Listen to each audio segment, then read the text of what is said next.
MMTS ప్రయాణికులకు భారీ good news చెప్పింది తెలంగాణ సర్కార్. రాష్ట్ర ఆవిర్భావ దినోత్సవమైన జూన్ 2 నుంచి హైదరాబాద్ నగరవాసులకు ఎంఎంటీఎస్ సేవలు ఉచితంగా అందించేందుకు సిద్ధమవుతోంది. నగరంలో రోజురోజుకు పెరిగిపోతున్న ట్రాఫిక్ రద్దీని తగ్గించడంతో పాటు పర్యావరణ కాలుష్యాన్ని అదుపు చేసే లక్ష్యంతో ఎంఎంటీఎస్ రైళ్లలో ఈ ఉచిత ప్రయాణాన్ని ప్రవేశపెట్టాలని ప్రభుత్వం భావిస్తోంది. ఈ పథకాన్ని ఏడాది పాటు ప్రయోగాత్మకంగా అమలు చేయాలని, ప్రయాణికుల టికెట్ ఖర్చును రాష్ట్ర ప్రభుత్వమే భరించాలని నిర్ణయించింది. ఈ మేరకు ఏప్రిల్ 16న జరిగిన ఉన్నత స్థాయి సమావేశంలో చర్చించిన ప్రభుత్వం అధికారికంగా దక్షిణ మధ్య రైల్వేకు ప్రతిపాదనలు పంపించింది. ఈ ప్రతిపాదనపై స్పందించిన దక్షిణ మధ్య రైల్వే పథకం అమలుకు సంబంధించి ముసాయిదా ఎంఓయూను పంపాలని ప్రభుత్వాన్ని కోరింది.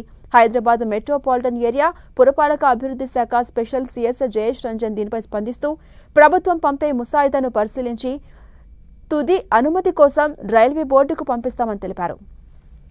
ఇక రైళ్ల సంఖ్య, సమయాలు, స్టేషన్ల నిర్వహణ వంటి అంశాలను రైల్వే బోర్డు నిబంధనల ప్రకారమే నిర్ణయిస్తామని స్పష్టం చేశారు. అయితే గతంలో పెండింగ్ లో ఉన్న ఎంఎంటీఎస్ 2వ దశ నిధులు 491 కోట్లను కూడా వెంటనే విడుదల చేయాలని రైల్వే శాఖ ఈ నేపథ్యంలో రాష్ట్ర ప్రభుత్వాన్ని కోరింది.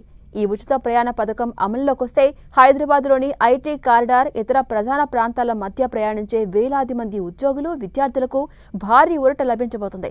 మెట్రో రైలు, ఆర్టీసీ బస్సులతో పాటు ఎంఎంటీఎస్ను కూడా ప్రజలు ఎక్కువగా వినియోగించుకోవడమే ఈ పథకం వెనుక ఉన్నటువంటి ప్రధాన ఉద్దేశం.